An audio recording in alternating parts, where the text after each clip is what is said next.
Hello, my name is Karen Holly. This video is about the demons within us.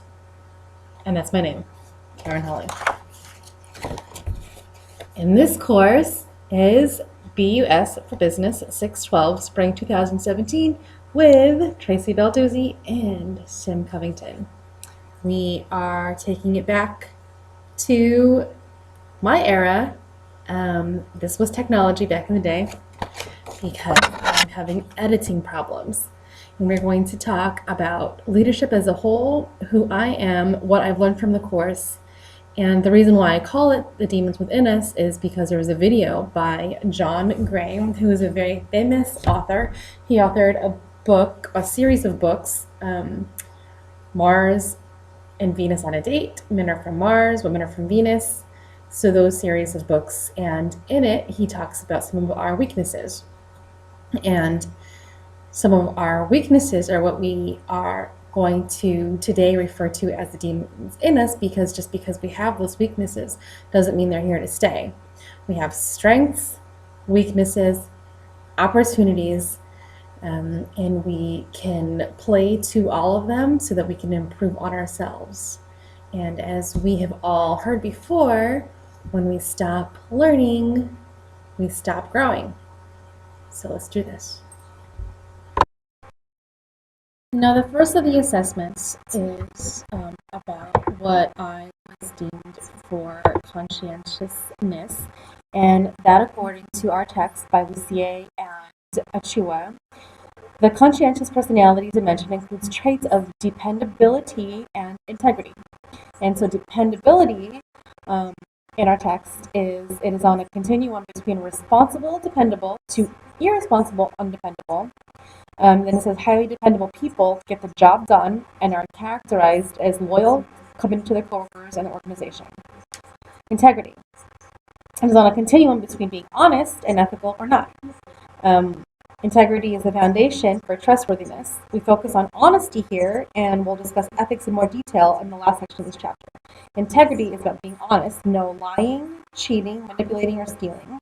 Clearly, to be effective leaders, leaders need integrity. So the funny thing about that is that one of my assessments, it talks about one of my weaknesses, and it happens to be ethics.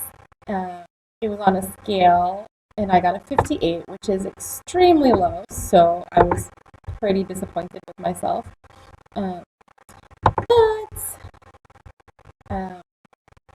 That's, again, as we had mentioned earlier, that's weaknesses are something that we can work on. It's not something that we have to succumb to.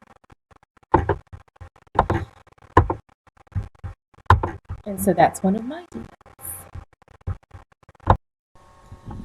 So we mentioned strengths, we mentioned weaknesses, and with that balance come opportunities. And that's why I really enjoyed the latter part of 611 and 612, because as we got to the later chapters, we learned how to handle different things like conflict or organizational styles and structures, and who we want to learn from, charismatic leaders. And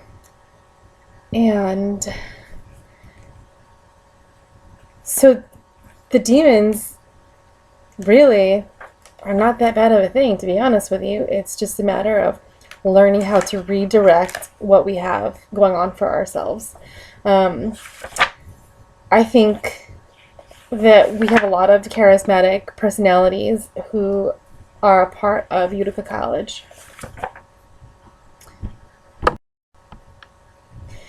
Charisma is defined as a social construct between the leader and follower, in which the leader offers a transformative vision or ideal that exceeds the status quo, and then convinces followers to accept this course of action, not because of its rational likelihood of success, but because of their implicit belief in the extraordinary qualities of the leader. So whether you're that person or you strive to be that person. We just have to work on ourselves to be the best people we can be, because the choices we make affect other people, whether we want to believe it or not. And that's mature thinking, is understanding that we are in charge. And that's why one of my favorite chapters was about conflict, because that's something that happens in everyone's life, whether, no matter what degree it is.